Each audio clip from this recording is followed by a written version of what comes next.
শিবিরের চরিত্র ভালো। শিবির মাদক সেবন করে না, চাঁদাবাজি করে না, টেন্ডারবাজি করে না। এরা আদর্শ এবং নৈতিকতা সম্পন্ন।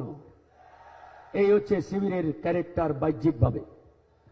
প্রিয় বন্ধুগণ, আজকে অত্যন্ত অল্প সময়ে কয়েকটি গুরুত্বপূর্ণ কথা বলতে হবে, এগুলো সবার জানাটা জরুরি। আমাদের দীর্ঘ 15টি বছরে এদেশের আপকামিং যে প্রজন্ম আমরা পেয়েছি, এই প্রজন্মকে এমনভাবে গড়ে তোলা হয়েছে, এরা চোখ খুললেই মনে করে এই বাংলাদেশটা যা দেখি এটা পুরোটাই ইন্ডিয়া গড়ে দিয়েছে। ইন্ডিয়া না হলে এই বাংলাদেশ আসতো না, এরকম একটা সাইকোলজিক্যাল সেন্টিমেন্ট আমার দেশের তরুণদের মধ্যে বিনির্মাণ করে দিয়েছে বিগত ফ্যাসিস্ট সরকার। কিন্তু আমরা বলতে চাই, 1971 সালে যে বক্তব্যটি আজকের এই বাংলাদেশে আমরা পেয়েছি সেটি সঠিক ইতিহাস নয়। বক্তব্যটি হচ্ছে ইন্ডিয়া বাংলাদেশকে সহযোগিতা করে স্বাধীন করে দিয়েছে। এটা কি সঠিক? আমি চ্যালেঞ্জ দিয়ে বলতে পারি, ইন্ডিয়া কোনোদিন বাংলাদেশের স্বাধীনতা চায় নাই। ইন্ডিয়া শুধুমাত্র 1971 সালে চেয়েছিল এই বাংলাদেশ পাকিস্তানের কাছ থেকে কাট অফ হয়ে যাক, বিচ্ছিন্ন হয়ে যাক। কিন্তু এই বাংলাদেশ পাকিস্তানের কাছ থেকে কাট অফ হয়ে ইন্ডিয়ার পেটে প্রবেশ করুক, এটাই ইন্ডিয়া চেয়েছিল। এটার মানে তো ইন্ডিপেন্ডেন্স নয়, এটার মানে তো স্বাধীনতা নয়। স্বাধীনতা মানে বিশ্ব দরবারে মাথা উঁচু করে দাঁড়ানো। স্বাধীনতা মানে চোখে চোখ রেখে বার্গেনিং করা, বিশ্ব দরবারে মাথা উঁচু করে কথা বলা, এটার মানে ইন্ডিপেন্ডেন্স। কিন্তু ইন্ডিয়া এটা চায় নাই। ইন্ডিয়া চেয়েছে বাংলাদেশ পাকিস্তান থেকে আলাদা হও আর ভারতের পেটে চলে আসো, আমাদের উপরে ডিপেন্ডেন্ট হয়ে যাও, নির্ভরশীল হয়ে যাও। এটা কিসের স্বাধীনতা? এই স্বাধীনতার মানে কি? এই প্রশ্নটি আগামীর তরুণ প্রজন্মের কাছে করতে হবে এবং তার ব্যাখ্যা সহ উত্তর তাদের দিতে হবে। তাদের মাথায় পোষ করে দিতে হবে এই উত্তরটি। অন্যথায় এই প্রজন্ম সঠিক ইতিহাস থেকে বিগত 54টি বছর যেভাবে বঞ্চিত হয়েছে, আগামীতেও তারা বঞ্চিত হতে থাকবে। বন্ধুগণ, আমরা 71-এ দেশকে স্বাধীন করেছি। কারা করেছে? দেশের মানুষ, বাংলাদেশের নাগরিকরা করেছে। কিন্তু 71 পরবর্তী আমাদের মহান মুক্তিযুদ্ধের যে প্রত্যাশিত বাংলাদেশ, সেটা আমরা পাই নাই। কারণ 71 পরবর্তী যারা ক্ষমতার চেয়ারে বসেছিল, তারা জাতির সাথে বেঈমানি করেছিল, প্রতারণা করেছিল। তাই কাঙ্ক্ষিত বাংলাদেশ বিনির্মাণ হয় নাই।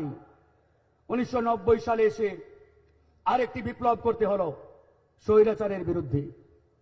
সেই বিপ্লবে অসংখ্য মানুষ জীবন দিলেন, অসংখ্য তরুণ শাহাদাত বরণ করলেন। ওই সময়ের মানুষের মধ্যে একটা প্রত্যাশা ছিল, একটা আকাঙ্ক্ষা ছিল, আমরা একটি স্বপ্নের সোনার বাংলাদেশ বিনির্মাণ করতে পারবো। কিন্তু তখনও পারি নাই। কেন পারি নাই? কারণ 90-এর সেই স্বৈরাচার পতন আন্দোলনের পরে যারা রাষ্ট্রীয় ক্ষমতায় বসেছিলেন, তারাও জনগণের সাথে ওই সময় বেঈমানি করেছেন, প্রতারণা করেছেন। আজকে 2024 সাল, আবার একটি আমরা বিপ্লব করেছি। অসংখ্য ছাত্র জনতা জীবন দিলেন। আমরা আবারও বলছি, আজকের এই বিপ্লব পরবর্তী বাংলাদেশে আমরা যদি কাঙ্ক্ষিত সেই বাংলাদেশ বিনির্মাণ না করতে পারি, আমরা ওপেন এটা বলতে পারি, আগামী 5 বছর কিংবা 10 বছর পরে আবারও আমাদেরকে রাজপথে অধিকার আদায়ের জন্য জীবন দিতে হবে, আবারও মরতে হবে, আবারও শহীদ হতে হবে। আমরা কি সারা জীবন জীবন দিতেই থাকবো?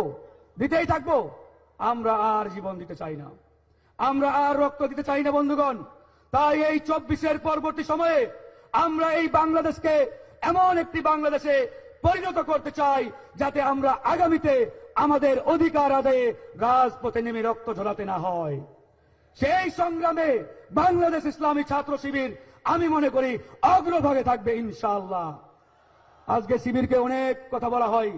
দীর্ঘ 15টি বছর যেভাবে তাদেরকে ট্যাগিং এর রাজনীতির মধ্যে ঢুকিয়ে দেওয়া হয়েছিল, সেই ট্যাগিং এর রাজনীতি গত 5ই আগস্টে আমরা কবর দিয়ে দিয়েছি। আমরা আশাবাদী, আমরা বিশ্বাসী, আগামীর বাংলাদেশে আর কোন ট্যাগিং এর রাজনীতি থাকবে না। আমাদের সাথে রাজনীতি করে, ছোট্ট করে বলবো, তারপরে শেষ করবো আমার বক্তব্য। ইঞ্জিনিয়ার থুয়াই চিংমং চাক, আমার সহযোদ্ধা, সে 5 বছর থাকতো একটি হোস্টেলে।